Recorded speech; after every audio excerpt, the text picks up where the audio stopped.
안녕하세요. 오늘의 데일리 뉴스레터에 오신 것을 환영합니다. 1. 중국을 없애기 위한 계획. 2. 인도는 흙을 제거하기로 결심했습니다. 3. 삼성의 확장 기회. 한번 진실을 알아봅시다. 인도와 중국 사이의 관계는 매우 나쁘다고 할 수 있습니다. 이 두 나라는 지역적, 경제적, 정치적 이슈로 인해 대립적인 입장을 취하고 있습니다. 인도와 중국은 지리적으로 가까운 이웃이지만 히말라야를 경계로 한 국경 분쟁으로 긴장한 상태가 지속되고 있습니다. 두 나라는 지역적인 영토 문제 때문에 군사적 충돌과 국경 논쟁을 겪고 있습니다. 특히 2020년에는 인도와 중국 사이에서 라다크 지역에서 군사적 갈등이 발생하여 많은 인명피해가 발생했습니다. 또한 인도와 중국은 경제적인 경쟁에서도 대립하고 있습니다. 두 나라는 세계에서 가장 큰 인구를 가지고 있으며 경제적으로 발전하고 있습니다. 그러나 두 나라는 경제 성장과 기술 발전을 위해 자원과 시장에서 경쟁하고 있습니다. 이는 두 나라 간 경제 관계에도 긴장을 유발하고 있습니다. 정치적인 측면에서도 인도와 중국은 다른 이슈들로 인해 대립하고 있습니다. 예를 들어 중국은 파키스탄과 군사적 동맹을 유지하고 있으며 인도는 중국이 치분으로 히말라야 일대에서 영토를 침범하고 있다고 주장합니다. 이러한 정치적 갈등은 상호 신뢰를 약화시키고 양국 간의 긴장을 가중시키고 있습니다. 인도와 중국 사이의 관계는 현재 매우 어려운 상태에 있으며 해결되지 않은 다양한 이슈들이 존재합니다. 인도 정부가 중국 기업을 완전히 퇴출시키고 삼성을 선택하려는 행보를 보이자 한국에게 크게 밀릴 것을 우려한 시진핑 정권이 뒤집어지고 있어 화제입니다.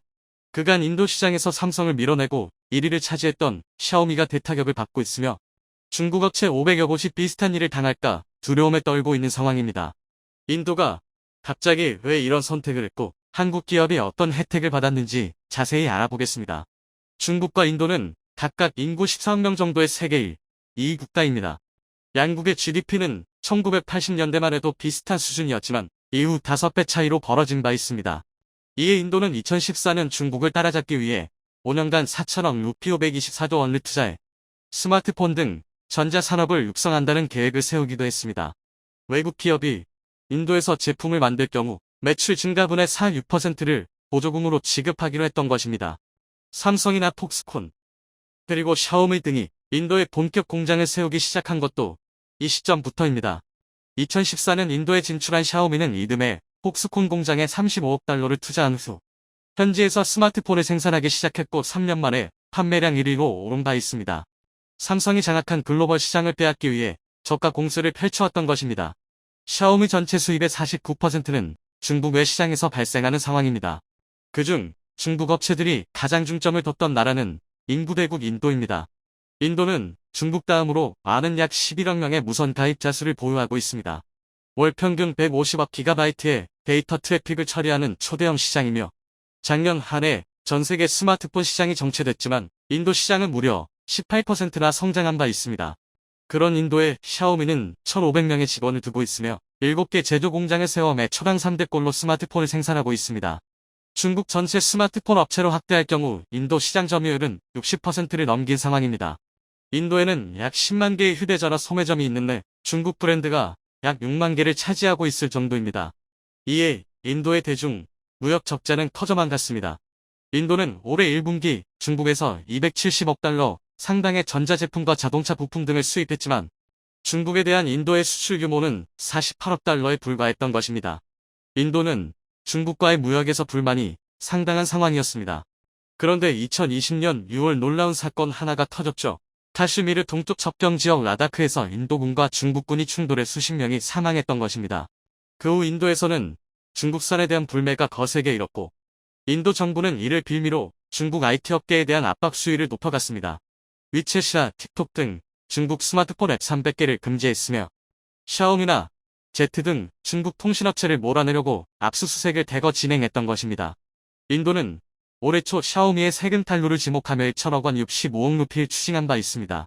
그리고 올해는 불법 해외 송금 혐의로 9천억 원 555억 루피를 압수하기도 했습니다. 샤오미가 아무런 서비스를 제공하지도 않은 외국 업체에게 로열티라는 이름으로 막대한 금액을 송금했던 사실이 발각된 것입니다. 중국 모 회사의 지시에 따라 송금했던 것인데 위반 사실이 확정된다면 탈세 금액의 3배 이상의 벌금을 물어야 하는 상황입니다. 그런데 중국 업체의 부정행위는 샤오미만의 일이 아니었습니다. 5월에 비보와 Z 사무실 48곳을 수색한 결과 탈세와 자금 세탁이 드러나기도 했습니다. 총 매출 158억 달러 중 거의 50%를 중국에 불법 송금한 것이 발각됐고, 인도 당국은 피보와 연관된 119개의 은행 계좌에서 760억 원을 압수해버렸습니다. 지난달 13일에는 비슷한 혐의로 중국 스마트폰 기업 오포에게도 7천억 원대의 세금 폭탄을 매겼습니다. 이 밖에 화웨이, 알리바바 등 500개 중국 기업이 조사 대상으로 찍혀 중국 내 분위기는 그야말로 쑥대밭이 되고 있는 상황입니다. 하지만 중국은 인도 시장을 잃을까 보복성 조치를 내놓지 못하고 있습니다. 중국 외교부 대변인은 인도 정부가 법률과 규정에 따라 조사하고 중국 기업에 대해 비차별적인 비즈니스 환경을 제공하길 바란다고 언급했을 뿐입니다. 하지만 중국 업체의 이미지는 세계 여러 나라에서 갈수록 나빠지고 있습니다. 최근에는 샤오미가 보증기간 내 휴대전화 결함 수리를 거부했다는 이유로 이탈리아 당국으로부터 수십억 원대 과징금을 부과받기도 했습니다. 결국 버티다 못한 중국 업체 중 일부는 인도에서 철수 선언을 한 곳도 나타나고 있습니다. 7월 중국 스마트폰 제조업체 아너가 인도 철수를 결정했는데, 아너는 화웨이 그룹이 운영하던 중저가 스마트폰 브랜드를 판매했던 업체입니다. 이런 와중에 인도는 중국 업체를 몰아내기 위해 특단의 대책까지 내놓은 상태입니다. 지난 8일 블룸버그 등 외신들은 인도 정부가 중국을 겨냥해 150달러 20만원 미만의 스마트폰 판매를 금지하려 한다는 보도를 긴급 뉴스로 타진한 바 있습니다. 이 정책이 시행되면 샤오미, 리얼미, 오포 등 중국 업체들이 대타격을 입는 것입니다. 인도 전체 스마트폰 시장에서 저가형이 차지하는 비중은 33%로 이 중 중국산이 80%를 장악하고 있었기 때문입니다. 최근에도 샤오미는 18만원대 폰을 출시하며 인도 시장을 노리려 했습니다. 하지만 인도의 조치로 샤오미의 전체 스마트폰 출하량은 연간 14% 정도 감소가 전망되고 있습니다. 해당 소식은 신화파이낸스 등 중국 언론을 통해서도 대서특필 내며 큰 충격을 나타내고 있습니다. 최근 1년간 샤오미의 주가는 거의 3분의 1 토막이 난 것도 이와 무관하지 않다는 분석입니다. 반면 대다수 모델 가격이 150달러를 넘긴 삼성폰은 영향을 거의 받지 않는 것으로 나타났습니다. 인도 내 삼성전자 폰의 평균 판매 가격은 250달러를 기록하며 상위 5개 브랜드 중 최상위에 올라 있습니다. 이는 삼성전자 5G 스마트폰 판매가 늘어난 것도 이유입니다. 인도의 스마트폰 S2 평균 판매 가격은 지난해 4분기 이후 꾸준히 상승해 2분기 213달러로 올라선 상황입니다. 이미 인도 사람들도 중국산 초저가 폰 구입을 꺼리는 분위기가 형성되고 있습니다. 중국 폰에 대한 저질 품질을 확인한 것도 구입을 꺼리게 만들었다는 분석입니다. 2분기 인도에서 샤오미 점유율은 무려 9%나 떨어진 19%를 기록했고, 삼성은 1%포인트 올라 근소한 차이를 보이고 있습니다. 삼성전자가 인도에서 670만 대를 팔 동안 샤오미는 700만 대 정도를 판매했던 것입니다. 삼성은 중저가 모델과 갤럭시 S22 시리즈 등 프리미엄 폰 모두에서 호실적을 거둔 것으로 나타났습니다. 그런데 특이한 점은 전년 동기 대비 163%나 증가한 5G 폰 시장의 확대입니다. 올 2분기 인도의 5G 폰 판매 비중은 전체 스마트폰의 29%를 차지했습니다. 1100만 대의 5G 스마트폰이 평균 377달러에 출하된 것입니다. 그런데 5G 폰에서 삼성전자의 점유율은 46%를 돌파하며 1위를 기록했고, 샤오미와 리얼미, 오포 등 중국 업체들은 멍하니 상황을 지켜보고 있습니다. 시장 조사기관 EDC는 내년 인도 시장에서 5G 스마트폰 판매가 절반 이상으로 올라설 것이라 예견한 상태입니다. 이런 와중에 인도가 중국 업체를 버리고 삼성을 선택하자 중국 내에서 난리가 나고 있습니다. 인도 2위 통신업자 에어텔이 삼성전자 5G 장비를 채택했기 때문입니다. 1995년 설립된 에어텔그룹은 전 세계 무선 가입자 약 4억 9천만 명을 보유하고 있습니다. 세계 4위 업체로 17개국의 유무선 통신 서비스를 제공하고 있기에 삼성은 에어텔을 매개로 타 지역으로 영역을 넓힐 수 있을 것으로 기대하고 있습니다. 에어텔 CEO는 우리는 인도의 5G 혁신을 주도할 준비가 됐다며 삼성전자의 초고속 서비스 역량을 활용해 함께할 것이라 밝히기도 했습니다. 기존 에어텔의 통신 장비를 제공했던 업체는 중국 화웨이와 Z였습니다. 2020년 초 에어텔은 화웨이의 5G 장비를 염두에 두고 테스트를 했을 정도입니다. 하지만 2020년 국경 분쟁 후 중국 업체가 선정될 가능성은 크게 낮아졌고, 작년에는 5G 시범 사업에서 원천 배제되는 수모를 겪기도 했습니다. 인도 정부의 강력한 반중 노선의 에어텔도 결국 삼성을 선택한 상황입니다. 인도는 지난 2일 5G 주파수 할당 경매를 완료했는데, 인도 현지 통신사 3곳은 약 25조 원 1조 5천억 루피를 주파수 구입에 투자한 것으로 나타났습니다. 1위 업체 릴라이언스 지오가 14조 6천억 원을 투자했고 에어텔은 약 7조 원 정도를 썼습니다. 삼성전자가 에어텔의 통신 장비를 공급하는 것은 이번이 처음으로 인도 내 2위 업체 모두에게 통신 장비를 제공하게 된 상황입니다. 삼성은 인도가 2G에서 4G로 전환하는 데 크게 기여한 바 있습니다. 2016년에는 인도 1위 통신업자 릴라이언스 지오와 손잡고 4G 장비를 공급했죠. 결국 삼성의 기술력으로 4G 사용자 수는 7억 9천만 명을 달성하기도 했습니다. 릴라이언스 지오 또한 5G에 있어서 삼성과의 협업을 추진하는 상황입니다. 인도는 10월부터 한 개 도시에 5G 서비스를 시행하고 내년에는 다른 지역으로 확대한다는 방침입니다. 결국 인도가 삼성을 선택했다는 보도는 중국에도 퍼져 분노의 반응을 쏟아내고 있습니다. 기술력이 떨어지는 삼성이 허웨이와 제트를 밀어낸 것은 이해할 수 없다는 반응입니다. 하지만 삼성은 한국과 미국, 일본, 영국, 캐나다 등의 5G 통신 장비를 공급한 경험이 있어 이미 안정성과 효율성에서 중국 업체를 능가하고 있습니다. 이는 삼성전자의 5G 스마트폰 판매에도 큰 호재가 될 수 있는 내용입니다. 삼성전자 인도 노이다 공장 생산 능력은 연 1억 2천만 수준입니다. 삼성의 연간 스마트폰 출하량이 2억 7천만 대 정도인 것을 고려하면 약 3분의 1을 인도가 담당하는데 이는 중국 업체 퇴출분까지 소화할 수 있는 양입니다. 그런데 중국이 우려하는 것은 이것이 스마트폰에만 국한된 것이 아닌 타 산업으로의 확대입니다. 이미 중국 기업에 대한 규제는 자동차 산업으로 확대되고 있습니다. 지난달 중국 창청자동차는 GM 인도 공장 매수를 포기하기도 했습니다. 2020년 1월 GM 공장을 인수하기로 합의를 했었지만 기한 내 인도 당국의 승인이 내려지지 않아 결국 포기를 했다는 설명입니다. 이는 인도 시장에서 점유율 2위를 하고 있는 현대차 그룹의 호재라는 분석입니다. 현대차 그룹은 중국 시장 부진을 인도에서의 선전으로 커버할 정도가 됐습니다. 부정을 일삼는 중국 업체를 완전히 퇴출하려는 인도. 몇 년 전 미국의 트럼프 행정부가 들어서면서 전 세계적으로 자국 우선주의 신호탄이 발사되었습니다.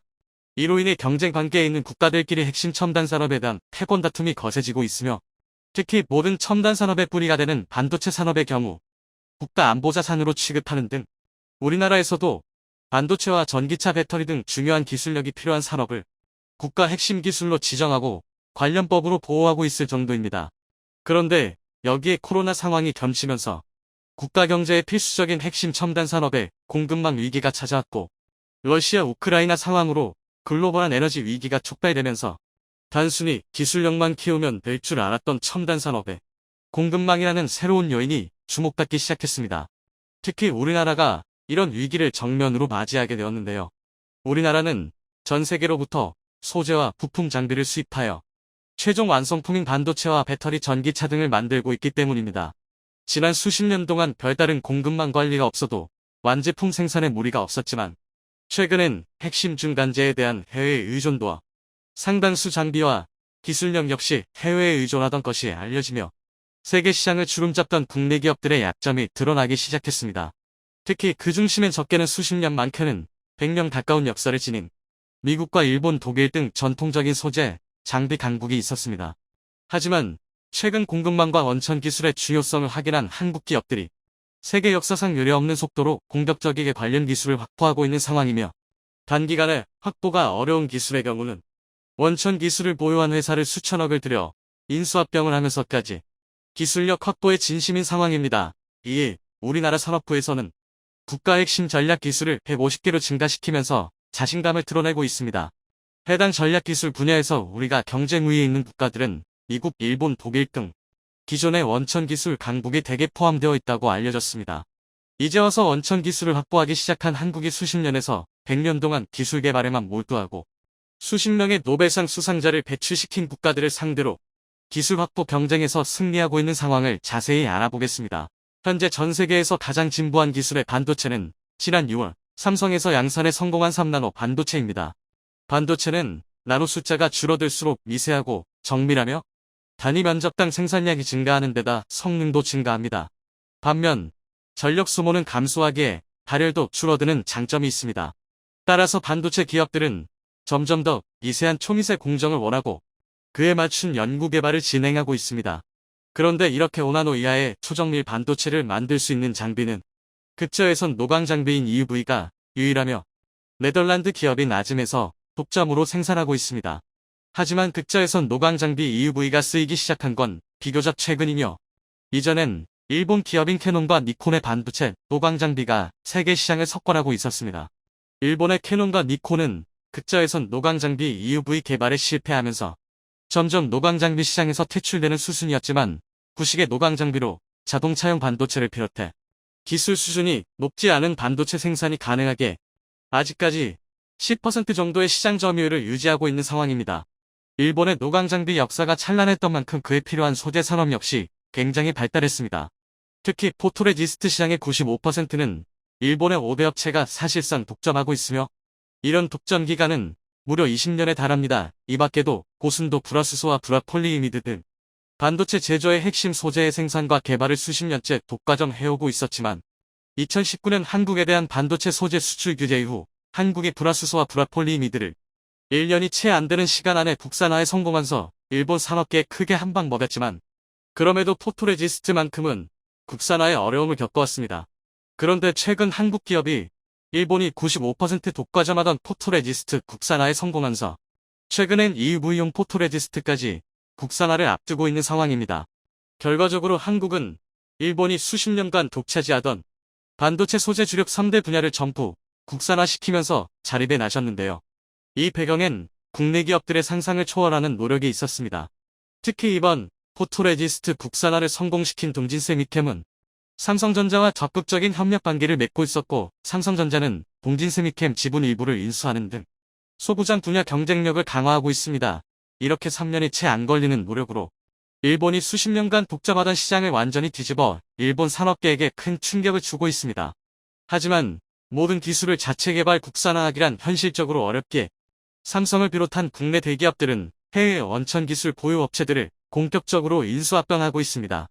현금 보유량만 150조 원에 달하는 삼성 측은 독일과 네덜란드 그리고 이스라엘의 원천 기술을 보유한 기업들을 합병하며 반도체 사업뿐만 아니라 디스플레이 그리고 배터리까지 첨단 산업 전역력에서 쓰이게 될 원천 기술들을 차곡차곡 모아가고 있습니다. 특히 삼성이 인수합병한 이스라엘의 광학 장비 기업인 코어 포토닉스의 원천 기술로 시가총액 세계 1위인 공룡기업 애플에게 카메라 관련한 특허 분쟁에서 승수했습니다. 이어서 삼성전자의 갤럭시 스마트폰과 TV용 패널에 탑재되는 올레드 디스플레이에서 핵심 기술을 보유한 독일 기업 노벌즈를 인수해 전자기기와 자동차 부품 등 삼성의 계열사 모든 사업 분야에 적용되는 올레드 기술력을 얻었습니다. 이 밖에도 차량용 반도체 기업인 NXP와 인피니온 그리고 ST마이크로 일렉트로닉스는 각각 네덜란드와 독일 스위스에 위치해 있으며 삼성전자의 유력 인수합병 대상 후보입니다. 불과 얼마 전까진 반도체 생산에 필요한 소재 위주로 기술력 확보에 나서는 삼성은 국내 중견기업을 적극 지원하며 소재 국산화에 성공시키더니 이제는 소재를 넘어 원천 핵심 기술과 자동차와 디스플레이 그리고 배터리에 특화된 반도체 핵심 기업들을 합병하려는 상황입니다. 한국의 이런 행보에 일본의 반도체 AI 관련 기업들이 혀를 내두르고 있는 상황인데 이런 충격이 가시기도 전에 삼성은 자체적인 노광 장비의 테스트를 성공적으로 마쳤다는 소식을 전해왔습니다. 네덜란드 아즈미 90%, 일본의 캐논이 10%를 차지하고 있는 노광 장비 시장에서도 드디어 삼성이 움직이고 있다는 것입니다. 삼성이 이번에 테스트한 장비는 불화 아르곤 이머 전용 장비로서 업계 관계자들은 이번 테스트를 통과하기 위해 상당히 오랜 기간 동안 침착하게 준비해 온 것으로 보인다며 2023년 중으로 자체적인 노광 장비를 이용한 반도체 양산이 이루어질 것이라 내다봤습니다. 노광 장비 개발에 첫 삽을 뗀 우리 기업이 반도체 미세 공정에 필수적인 EUV까지 완성시킨다면 최종적인 반도체 완성품을 만들기 위한 모든 과정을 원스톱으로 진행할 수 있습니다. 지금은 반도체 생산 장비는 네덜란드에서 오고 최근에서야 상당 부분 국산화에 성공했지만 얼마 전까지 소재는 일본에서 공급받아 최종적인 결과물만 한국에서 생산했는데 반도체에 필요한 원스톱 수직 계열화를 완성시킨다면 반도체 장비와 소재 그리고 최종 완성품까지 모든 것을 국내 기술로 해결할 수 있게 됩니다. 사실 이런 식의 사업 영역 확장은 삼성처럼 최종 단계에 위치한 기업들만이 가능합니다. 삼성은 가장 난이도가 어려운 반도체 완성품을 생산하며 장비업체와 소재업체의 고객으로 있기에 마음만 먹으면 이 두 가지를 만들어내는 것은 시간이 좀 걸리더라도 충분히 가능한 일입니다. 하지만 소재업체와 장비업체가 최종 완성 반도체를 만든다는 것은 사실상 불가능에 가까운 일입니다. 이렇게 한국이 단기간에 기술을 완성시키는 모습을 보이자 일본에서는 크게 당황하고 있습니다. 자신들이 수십 년간 갈고 닦은 기술력을 적게는 수개월에서 길게는 3년 안에 완성시키고 국산화에 성공했는데 이제는 수출 규제는 우습다는 듯이 장비를 새로 딱 맞춰 개발해내고 글로벌 인수합병에 나서면서 완전히 노는 물이 달라졌다는 것입니다. 이렇게 되면 일본 기업으로서는 더 큰 위기 상황에 직면한 것과 다름없습니다.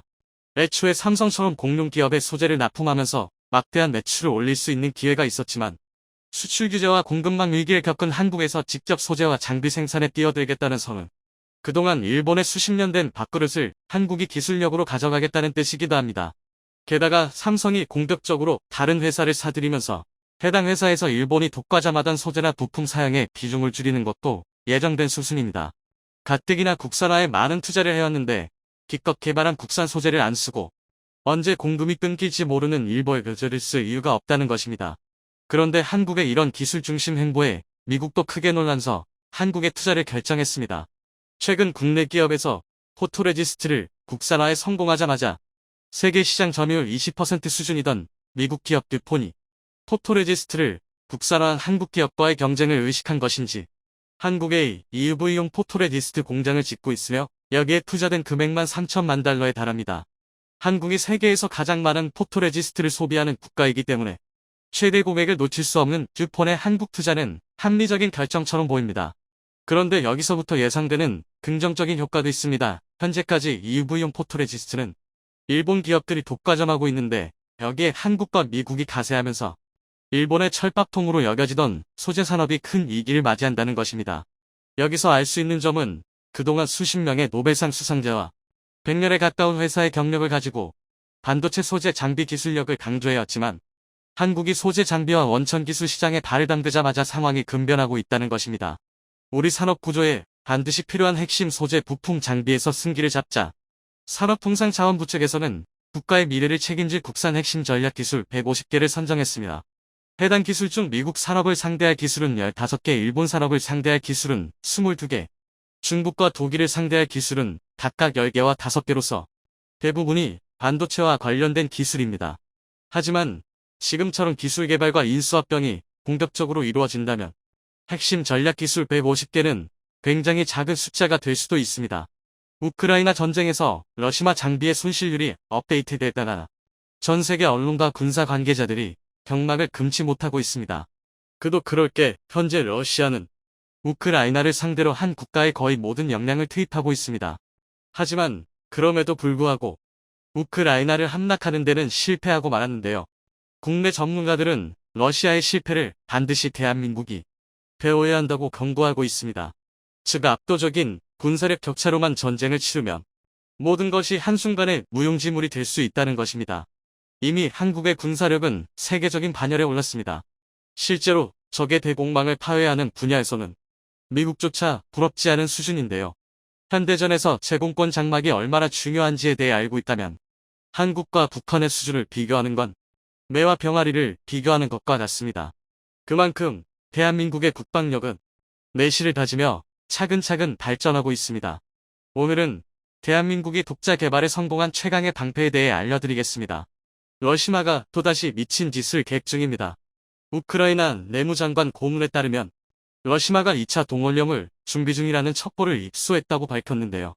이 주장에 따르면 블라디미르 푸틴은 최근 전쟁이 자신이 원하던 방향으로 흘러가지 않자 전쟁의 장기화를 노리고 무차별 진집을 계획하고 있다는 것입니다. 무차별 폭격으로 우크라이나의 모든 기반 시설이 파괴되고 서방이 지쳐서 나가떨어질 때까지 이 전쟁을 질질 끌겠다는 심산인데요. 그리고 충격적이게도 이를 위해 푸틴이 선택한 방법이 한마디로 시간을 벌기 위해 러시아 국민으로 인간 방패를 세우겠다는 건데요. 이로 인해 내년 1월쯤 러시아는 2차 동원령을 선포하고 50, 70만 명의 인원을 징집할 계획입니다. 이는 1차 동원령 30만 명의 2배가 넘는 엄청난 수치입니다. 가뜩이나 땅은 무식하게 넓고 인적 자원은 한 줌밖에 없는 러시아에서 50만, 70만 명의 성인 남성을 전쟁터로 몰아넣는 건 빈대 잡겠다고 촉가상간 불태우는 짓과 다를 게 없습니다. 더구나 1차 동원령 때 30만 명을 징집하는데도 내란 직전에 소요 사태까지 벌어졌다는 걸 생각하면 이번 2차 동원령은 국가적 멸망의 전초전이라 할 수 있는 행위입니다. 게다가 이 70만 동원병들이 전장에서 사지 멀쩡하게 무사 생활할 일은 상당히 희박합니다.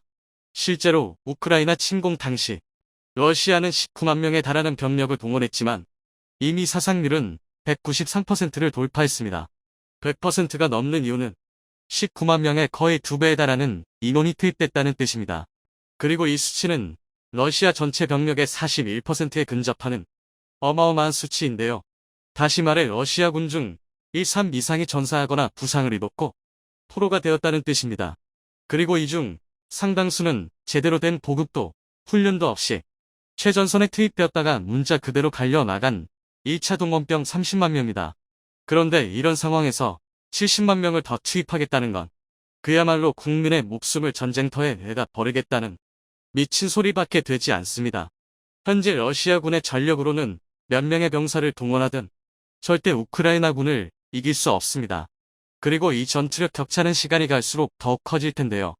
그도 그럴 게 지금 러시아군의 모든 무기체계는 바닥을 보이고 있습니다. 러시아군의 기갑 차량 손실률은 이미 최초 투입 물량을 기준으로 203%를 돌파했습니다. 이는 러시아군이 보유한 전체 기갑 차량의 43%에 달하는 어마어마한 손실률입니다. 심지어 전차의 사망은 더욱 심각합니다. 러시아군은 우크라이나를 침공하면서 최초 1200대의 전차를 투입했는데요. 그런데 지금까지 집계된 전차 손실량은 2924대에 달합니다. 초도 물량의 243%가 파괴되거나 누액된 것입니다. 과거 러시아군이 보유한 전체 전차가 3300대 남짓인 걸 감안하면 무려 88.6%의 전차를 잃은 겁니다. 여기에 도저히 현대전에서 써먹을 수 없는 구소련 시절 무기체계와 처참한 정비 능력, 그리고 부정부패로 고철이나 다름 없어진 치장 물량까지 생각하면 사실상 러시아군에 남아있는 기갑 전력은 전무하다고 봐야 합니다. 오죽하면 이러다 북한에서 쪽투모, 성분호 같은 2.5세대 전차까지 빌려온 것 아니냐는 우스갯소리가 나올 정도인데요. 이런 상황에서 아무리 동원병을 투입해봤자 보병이 한개이고 현재 러시아군의 보급 상황을 고려하면 제2차 세계대전 때처럼 병사 2명당 총 1개라는 황당한 사태까지 벌어질 수도 있습니다. 그나마 러시아군에서 사정이 괜찮은 건 공중 전력뿐입니다. 현재 러시아군은 전쟁 전 초도 물량 기준으로 회전 미끼의 110%를 손실했으며 고정 미끼의 85.2%를 잃었습니다. 이것만 해도 사실 전멸에 가까운 수치지만 그래도 기갑 전력에 비하면 아직은 몇몇 부대가 남아있는 수준입니다. 그러나 이는 겉으로만 보이는 단편적인 모습일 뿐 공격에 가담할 수 있는 공중 전력도 전무하다고 봐야 합니다. 이처럼 러시아군의 공중 전력이 그나마 멀쩡한 이유는 우크라이나군의 촘촘한 방공망 때문에 굉장히 소극적인 운용을 한 탓이 큽니다. 특히 러시아 헬기가 떴다 하면 격추해버린 스팅어로 인해 이제 군사 분야에 관심 없는 사람도 한 번쯤은 들어봤을 법한 유명 무기가 되었습니다. 심지어 미군조차 스팅어 생산 라인을 부활시키고 차세대 요격체로 사용할 계획을 세울 정도인데요. 우크라이나 전쟁을 계기로 그동안 효용성이 의심되던 멤페지가 현대전에서도 충분히 효과적이라는 사실이 증명된 것입니다. 그런데 이로 인해 뜬금없이 대한민국 공군 전력에 빨간불이 켜졌습니다. 멤페지가 현대전에서 이토록 강력한 위력을 발휘할 수 있다면 한국도 절대 안전한 상황이 아니라는 건데요. 일각에서는 유사시 한국도 러시아와 같은 꼴이 날 것이라는 경보도 등장했습니다. 바로 북한 때문입니다. 사실 우크라이나의 방공망이 아무리 촘촘해봐야 북한에 비하면 매들 장난 수준입니다. 현재 북한의 방공망은 단순히 양적으로만 봤을 때는 세계 최고입니다. 북한은 마주 오래전부터 6.25 전쟁에 자신들이 패배한 이유가 미군의 압도적인 공군력의 제공권을 빼앗겨서라고 생각하고 있는데요. 이로 인해 자신들이 공중 전력을 띄울 수 없으면 한국도 불가능하게 만든다는 생각으로 아주 촘촘한 거미줄 방공망을 구축했습니다. 단적인 예로 북한은 다수의 이글라 지대공 미사일로 자국군을 무장하고 있습니다. 이글라는 사거리 5.2km, 상승한도는 3.5km 수준의 구식 멤페지지만 이런 단거리 대공 방어 무기만 무려 14,000여 대를 보유하고 있습니다.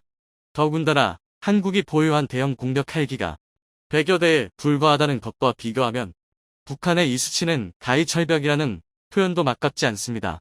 하지만 그렇다고 해서 한국의 헬기 전력이 고작 북한의 멤페지 때문에 무용지물이 된다는 것은 아닙니다. 그래도 북한의 위협에 대응책을 마련해야 하는데요. 그런데 얼마 전 한국이 엄청난 해법을 등장시켰습니다. 한국은 이미 전 세계에서 6번째로 더크 자체 개발에 성공했고 실전에 배치 중인 군사 강국입니다. 더크는 지향성 적외선 대응책을 뜻하는데요. 현대의 대공 미사일은 대부분 적외선 유도 방식을 채택하고 있습니다. 물론 미사일의 크기가 클수록 관성법, GPS, 디지털 명상 참조, 레이더 명상 참조 등 다양한 추적 방식을 동시에 사용하지만 그래도 가장 기본은 적외선 추적 방식입니다. 특히 맨페즈처럼 소형인 경우에는 대부분이 적외선 유도 방식을 사용하는데요. 그 이유는 적외선 유도 방식이 일단 값시사고 목표물의 여론을 맹목적으로 쫓아가는 방식이라 스텔스 기체를 상대로도 상당히 효과적입니다. 꼭 스텔스기가 아니라 하더라도 현대의 전투기, 헬기는 다양한 미사일, 교란 장비를 탑재하고 있지만 엔진에서 발생하는 열 자체를 숨기는 것은 불가능합니다. 이런 이유 때문에 거의 대부분 유도 미사일에는 적외선 유도 방식이 들어가는 것입니다. 그런데 더크는 적외선 방식의 유도를 기만시켜주는 최첨단 기만 체계입니다. 적외선 유도 방식을 최대한 간략하게 설명하자면 미사일 앞에 열 탐지 카메라를 매달고 이를 바탕으로 주변의 가장 강력한 여론을 향해 날아가는 방식인데요. 그런데 더크는 적외선 유도 미사일에서 뿜어져 나오는 전자기 스펙트럼을 포착해 조종실의 미사일 접근 경보를 울리는 동시에 회전식 열상 카메라에 미사일의 위치와 방향 정보를 전달합니다. 그리고 이 정보를 전달받은 회전식 열상 카메라는 접근 중민 적외선 유도 미사일을 탐지 추적 조준하고 기만 광원 장치가 고출력 충전배선 기만 광원을 발사합니다. 즉 레이저 형태의 아주 강력한 적외선을 투사해 대공 미사일의 적외선 카메라를 무력화하는 건데요. 좀 더 알기 쉽게 비유하자면 어두운 방만에 있던 사람에게 갑자기 아주 강력한 플래시를 비춰서 일순간에 눈을 멀게 만드는 것과 같은 원리입니다. 그럼 결국 시각 정보를 잃은 미사일은 땅으로 옴두박질 치거나 목표를 잃고 추락해버립니다. 더구나 한국의 더크는 초단위의 짧은 시간으로 미사일을 격추하는 게 가능하고 완전 능동식이라 조종사의 개입 없이도 자동으로 상황을 판단하고 미사일을 무력화할 수 있습니다. 이런 뛰어난 기만 성능 덕분에 더크는 대공 방패의 최종 진화형이라고 불리는데요. 하지만 지금까지도 한국을 제외하면 전 세계에서 미국, 프랑스, 이탈리아, 이스라엘, 러시아만이 더크 자체 개발에 성공했을 만큼 굉장히 높은 수준의 군사 기술이 필요합니다. 오죽하면 2014년 우리 군이 미국의 더크 판매를 요청했지만 미국이 군사 비밀을 이유로 거부당했을 정도입니다. 미국이 만판다고 못 만들었던 건 이미 수십 년 전의 한국 얘기입니다. 우리 기술진들은 미국의 판매를 거부당한 지 고작 4년 만에 더크 개발에 성공해버렸는데요. 하지만 일각의 전문가들은 아직 한국의 더크 기술이 정점에 오르지 못했다고 평가하고 있습니다. 그 이유는 헬기에 더크를 탑재는 했지만 가장 중요한 전투기에는 더크를 탑재하지 못했기 때문인데요. 북한의 방공망에는 맨페즈뿐만 아니라 상당히 위협적인 중장거리 미사일도 상당히 포진해 있습니다. 일례로 북한의 번개 5호는 우크라이나군이 러시아 전투기 요격에 요긴하게 사용하고 있는 S-300과 유사한 성능을 보유하고 있습니다. 우크라이나군이 보유한 S-300은 미사일에 따라 최대 200km까지 요격 가능한 우수한 지대공 무기 체계입니다. 그러나 S-300도 더크를 탑재한 전투기 앞에서는 빛이 바를 수밖에 없습니다. 그 이외로 러시아군의 수-57을 들 수 있습니다. 수-57은 시제기 11대밖에 생산되지 않은 프로토타입 전투기지만 아직 단 1대도 손실되지 않으면서 더크 탑재 전투기 위력을 증명하고 있습니다. 게다가 수-57은 우크라이나 서부나 키이우 같이 가장 방공망이 촘촘한 곳을 폭격할 때 투입되었는데요. 이는 수-57이 스텔스기인 덕도 있지만 더크를 앞세워 우크라이나 지대공 미사일의 적외선 추적을 무력화했기 때문입니다. 그만큼 스텔스기와 더크의 조합이 전투기의 작전 영역을 기하급수적으로 확대할 수 있다는 방증입니다. 즉 더크는 스텔스 전투기의 최종 진화형이라고 할 만한데요. 그리고 대한민국 또한 이 스텔스 전투기의 최종 진화를 준비 중입니다. 그것은 바로 KF-21입니다. 실제로 애드는 2030년까지 KF-21 탑재형 더크를 개발하고 있는데요. 우선 1단계로 2025년까지 40지 이상을 견디는 고기동 미사일을 탐지하는 것을 목표로 하고 있습니다. 앞서 말했듯 더크의 작동 방식은 미사일의 탐지부터 시작되기 때문입니다. 이후 빔 제어 연구 사업, 기만 기술 사업이 단계적으로 진행될 예정인데요. 이를 KF-21 개량 로드맵과 비교해보면 블럭 3단계와 딱 들어맞습니다. KF-21 블럭 3과 더크의 동시 개발은 우리 공군 전력을 극대화할 수 있는 방법입니다. 만약 이것까지 개발 완료되면 첨단 군사 무기 분야에서 압도적인 방어력은 물론이고 스텔스 기하는 압도적인 공격력도 확보하게 되는 것인데요. 이 놀라운 기술력을 바탕으로 대한민국의 진정한 자주국방이 이뤄지길 바라겠습니다.